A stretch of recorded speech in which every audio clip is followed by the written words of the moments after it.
नमस्कार दोस्तों, मेरा नाम है प्रदीप चौहान। दोस्तों, बशीर बद्र साहब का एक बहुत मशहूर शेर है। बशीर बद्र साहब कहते हैं कि मुखालफत से मेरी शख्सियत संवरती है। ध्यान से सुनिएगा कि मुखालफत से मेरे शख्सियत संवरती है, मैं दुश्मनों का बड़ा एहतराम करता हूँ। ये शेर दरअसल राहुल गांधी कहते होंगे। राहुल गांधी पे ये फिट बैठता है क्योंकि राहुल गांधी को उनसे चाहने वाले, उन्हें पसंद करने वाले बेशक भूल जाए, लेकिन राहुल गांधी के दुश्मन उन्हें नहीं भूल पाते हैं। 100 सुनार की एक लोहार की कहावत सुनी होगी आपने ना, कि दुश्मन 100 वार कर ले, एक वार राहुल गांधी का पड़ता है, उस वार की चोट ऐसी होती है कि रह रह के वो दर्द सीने में उभरता रहता है। और कुछ ऐसी ही कहानी स्मृति ईरानी और अर्नब गोस्वामी की है। स्मृति ईरानी और अर्नब गोस्वामी दो ऐसी शख्सियतें हैं जिन्होंने राजनीति और मीडिया के गठजोड़ के जरिए सबसे ज्यादा गांधी परिवार को निशाना बनाया। सबसे ज्यादा मीडिया में कैसे एक तरफा जो है वो कैंपेन चला जाता है, कैसे किसी परिवार की इज्जत को तार तार किया जाता है अपने मीडिया प्लेटफॉर्म से जरिए, अर्नब गोस्वामी उसके सबसे बड़े उदाहरण हैं। और सदन के बाहर पॉलिटिकल ग्राउंड में कैसे किसी की इज्जत को उछाला जाता है, इसका सबसे बड़ा उदाहरण स्मृति ईरानी है। दोनों के निशाने पर गांधी परिवार, राहुल गांधी। लेकिन राहुल गांधी खामोश रहे। राहुल गांधी ने कभी इन पर प्रहार नहीं किया, इनका नाम नहीं लिया, लेकिन अपने काम पर लगे हुए हैं और लगे रहेंगे। अल्टीमेटली 2024 का चुनाव जो हुआ लोकसभा का, वो ऐसा चुभा कुछ लोगों को, खासकर इन दोनों को, कि उसकी टीस अब तक नहीं निकल पा रही। स्मृति ईरानी जो राहुल गांधी को हराने के बाद लगता था कि मैं मोदी को भी पीछे छोड़ चुकी हूँ, इतनी बड़ी नेता बन चुकी हूँ, राहुल गांधी ने एक ऐसे अनजान शख्स से उन्हें हरवा दिया और उन्हें राजनीतिक धरातल पर पहुंचा दिया जिसका नाम स्मृति ईरानी तो छोड़ो, कांग्रेस के लोगों ने भी नहीं सुना था पूरी तरह से। नतीजा, स्मृति ईरानी की राजनीतिक दुकानदारी बंद और एक्टिंग की दुकानदारी शुरू। दूसरी तरफ ये चुभन, जब कांग्रेस की 99 सीट आई और दो सहयोगियों को मिला के जब कांग्रेस 101 के शगुन पर पहुंच गई, तो सबसे ज़्यादा तकलीफ बीजेपी के अलावा किसी को हुई तो वो थे अर्नब गोस्वामी, जिन्होंने सबसे पहले नैरेटिव शुरू किया था कि अब की बार 400 पार जाएगी। अब की बार 400 पार को जिसने सबसे ज़्यादा प्रमोट किया था। लेकिन जब देखा कि उनकी फेवरेट पार्टी 240 पे अटक गई, तो टीस राहुल गांधी के खिलाफ जो नफरत है वो अर्नब गोस्वामी के दिल में उस दिन से ऐसी घर कर गई है कि निकलने का नाम नहीं ले रही। और जब दोनों एक मंच पे हों तो सोचिए वो जहर कैसे निकलता है। मैं बताऊं कैसे निकलता है, ये सुनिए, ऐसे निकलता है। ये उन्होंने कही है। आप इतना भावुक है राहुल जी के बारे में, मुझे बोलने नहीं दे रहे। मैंने भावुक नहीं हूँ, मैं कह रहा हूँ कि उन्होंने कहा जिस दिन मेरा जन्म हुआ, हमारा जन्म किसी घर में होता है, किसी कम्युनिटी समाज में होती है। वो कहते हैं जिस दिन मेरा जन्म हुआ, मैं सिस्टम में जन्म हुई है मेरी। मैं समझ नहीं पाया। वो कहते जिस दिन मैं जन्म हुई है मैं तब से सिस्टम में हूँ। ये कौन सी विचित्र सिस्टम है। नहीं, लेकिन अर्नब जी, इसको हल्के में नहीं लेना चाहिए। मैं नहीं लेता। मैं इसलिए कह रही हूँ, हम सब यहाँ मजाक में हंस रहे हैं। आप सोचिए एक व्यक्ति का विश्वास कितना अडिग होगा कि उसको पता है कि वही सिस्टम है। ये कोई हल्की बात नहीं है। और उस व्यक्ति को ये पता इसलिए है क्योंकि बार बार सिस्टम ने उसे प्रमाण दिया कि हाँ तुम ही हो जी। उस व्यक्ति को एक दिन भी संघर्ष नहीं करना पड़ा। वो व्यक्ति आज भी अडिग है। आप भले ही कहें कि 16 में बोला भारत तेरे टुकड़े होंगे, कोई भी राजनेता क्या किसी यूनिवर्सिटी में जाकर ये बोलकर राजनीति फिर किसी देश में कर सकता है? नहीं, उन्होंने कहा कैम्ब्रिज यूनिवर्सिटी में जाकर कहा कि India is not a nation, was never a nation, will never be a nation. ना भारत कभी राष्ट्र था, ना है, ना रहेगा। तो अगर नहीं ये है इनकी तो फॉर्मल चुनाव क्यों लड़ते हैं वो? देखिए, देखिए, वो कहते हैं भारत यूरोपियन यूनियन की तरह है। मुझे ये जो मोहब्बत की दुकान की डेंजरस थिंकिंग है, I really find it very dangerous. एक और उसका भाग पूछती हूँ, वो लोग कौन है कि ये सब जानते हुए भी फिर भी उनको वोट दे रहे हैं? सुना आपने दर्द कैसे निकल रहा है दोनों का। अरे क्या झूठ भी बोल रहे हैं। कह रहे हैं कि टुकड़े टुकड़े, भारत के टुकड़े टुकड़े कहा राहुल गांधी। कमाल है, मीडिया प्लेटफॉर्म पे इतना बड़ा झूठ कोई कैसे बोल सकता है। खैर वो अलग बात है, इनका दर्द है वो दर्द रहेगा। ये दर्द अब नासूर बनता जा रहा है इनका। नासूर इसलिए बन रहा है कि स्मृति ईरानी बेचारी एक्टिंग की दुकान दोबारा खोलनी पड़ गई, राजनीतिक दुकान खत्म हो गई। मोदी जी ने किनारे कर दिया, दूध से मक्खी की तरह किनारे निकाल दिया।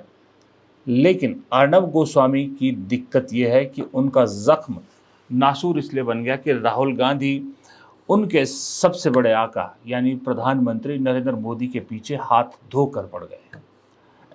आजकल आपने राहुल गांधी का कॉन्फिडेंस देखा, राहुल गांधी के चेहरे के हाव भाव देखें। राहुल गांधी के चेहरे के हाव भाव बताते हैं कि वो समझ गए हैं कि उन्होंने प्रधानमंत्री मोदी या बीजेपी या संघ की दुखती नब्ज पकड़ ली है। सदन में भी आजकल 2 दिन से सदन चल रहा है, राहुल गांधी लगातार छाए हुए हैं। प्रधानमंत्री विदेश चले गए हैं और राहुल गांधी सदन के बाहर खड़े होकर कह रहे हैं कि ट्रंप ने सीज फायर करा। ट्रंप की बात करें कि ट्रंप कौन होता है सीज फायर करने वाला, जवाब मोदी जी को देना है। अपने आप को देशभक्त कहते हैं लेकिन जवाब देने के वक्त भाग गए। इस तरह की बात कर रहे हैं राहुल गांधी। उसके अलावा राहुल गांधी के साथ ये देखिए आपकी स्क्रीन पे होगा, पूरा विपक्ष इस पिछले 1 साल में सबसे ज़्यादा तादाद में मुझे इस वक्त एक साथ खड़ा दिख रहा है। अरविंद केजरीवाल को छोड़ दीजिए, सब एक साथ खड़े हैं और मुद्दा वो है पहलगाम या ऑपरेशन सिंदूर नहीं, SIR का मुद्दा। क्योंकि जितने ये लोग राहुल गांधी के साथ खड़े हैं सब जानते हैं कि सिर्फ राहुल गांधी या तेजस्वी यादव इसके निशाने पर नहीं आ रहे, सबको एक दिन इसका खामियाजा भुगतना पड़ेगा अगर ये आवाज़ नहीं उठाई गई। इसलिए राहुल गांधी के साथ सुर से सुर मिला के सब एक साथ खड़े हैं और राहुल गांधी जान रहे हैं, समझ रहे हैं कि बस थोड़ा सा दूर है अपने मकसद के, और वो मकसद है कि ये साबित करना कि दरअसल ये जो सरकार बनी है और इनकी जो राज्य सरकारें बन रही हैं ये सब के सब चोरी की सरकार है। सिर्फ 52 लाख की बात नहीं है, सिर्फ बिहार की बात नहीं है, महाराष्ट्र में इन्होंने चीटिंग की। हमने सवाल पूछे इलेक्शन कमीशन से, दिखाइए, इन्होंने वोटर लिस्ट नहीं दिखाई। हमने कहा कि वीडियोग्राफी दिखा दीजिए, वीडियोग्राफी का कानून बदल दिया।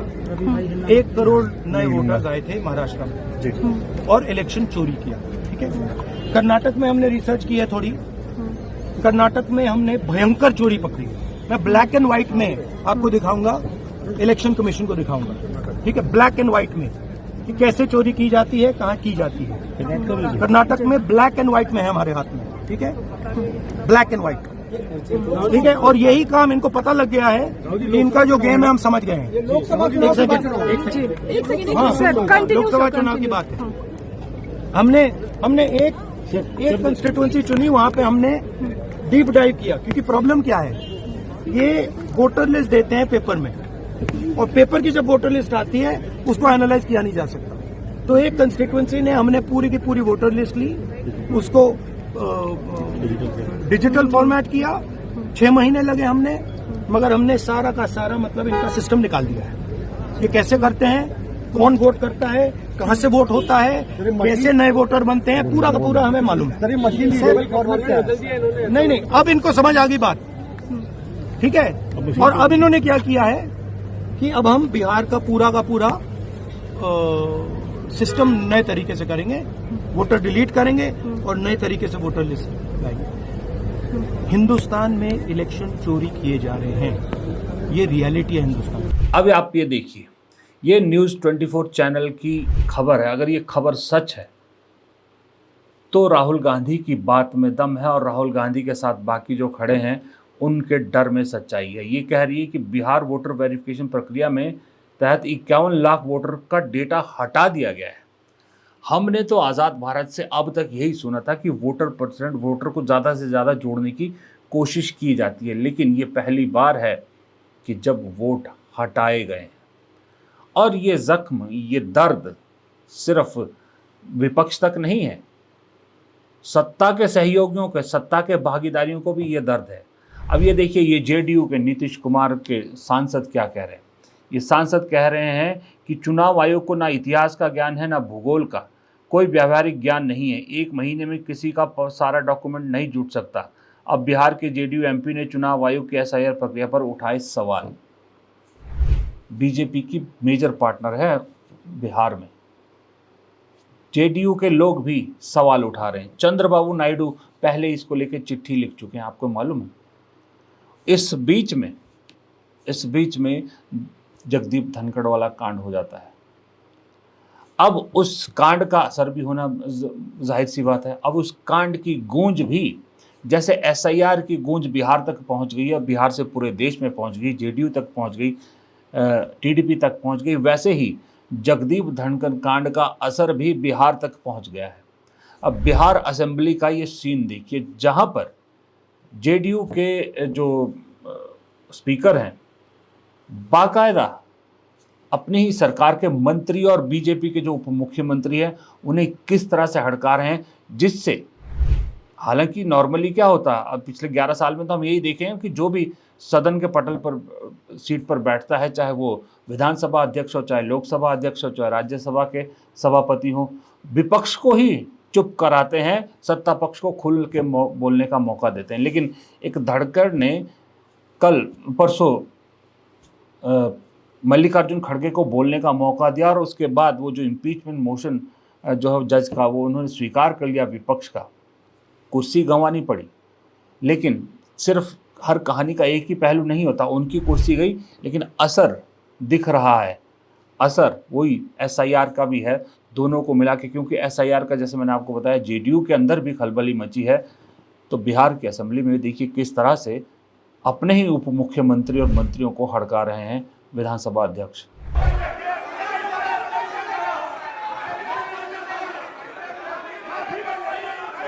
अरे निर्णय हम करेंगे, आप करिएगा, हम करेंगे, आप करिएगा। बोलिए, बैठिए, बैठिए, आप पहले बैठिए, आप बैठिए मंत्री महोदय, बैठिए कि नहीं बैठिएगा, बैठिए।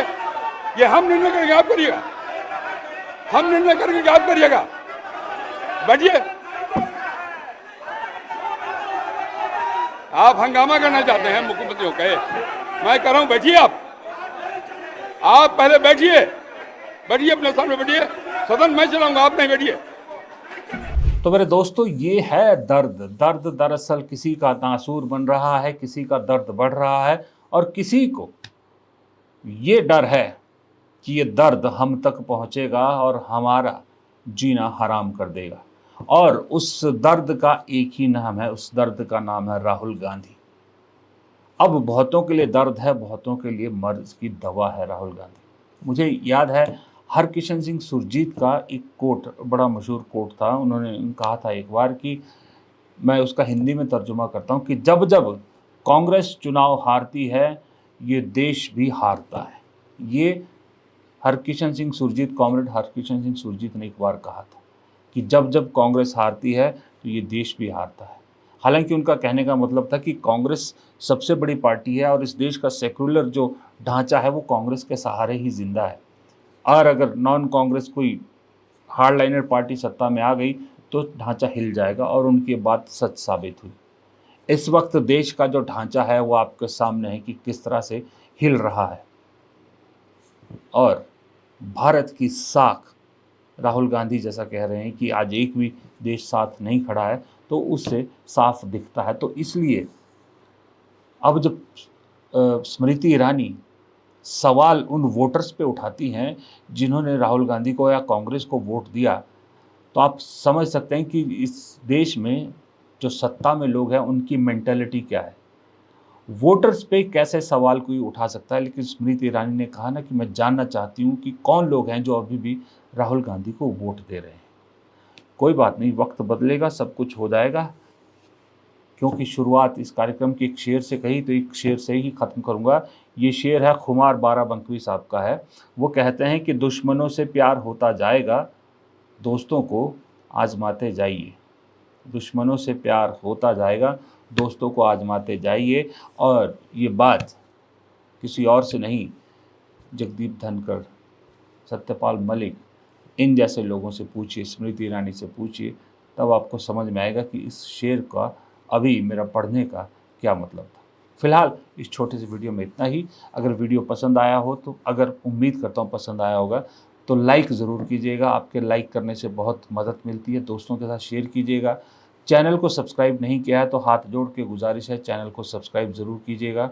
और कमेंट बॉक्स में आपकी राय पढ़ने में बड़ा मज़ा आता है। मुझे तो उनके कमेंट पढ़ने में भी बहुत मज़ा आता है जो मुझे गालियाँ देते हैं। अभी भी देखना, बहुत सारे कहेंगे पप्पू का चप्पू, ये वो जो भी है, पर मैं पढ़ता ज़रूर हूँ, बहुत मज़ा आता है। आप लोग देखते रहिए, मुझे गरियाते रहिए, कोई दिक्कत नहीं, क्योंकि मुझे प्यार करने वाले लोग आपसे कहीं ज़्यादा है। अगर आप एक आदमी गाली देता है तो मुझे आशीर्वाद देने वाले लाखों लोग हैं जो इस चैनल से जुड़े हुए हैं, जो मेरे साथ हर बुरे अच्छे वक्त पे खड़े रहे। नमस्कार।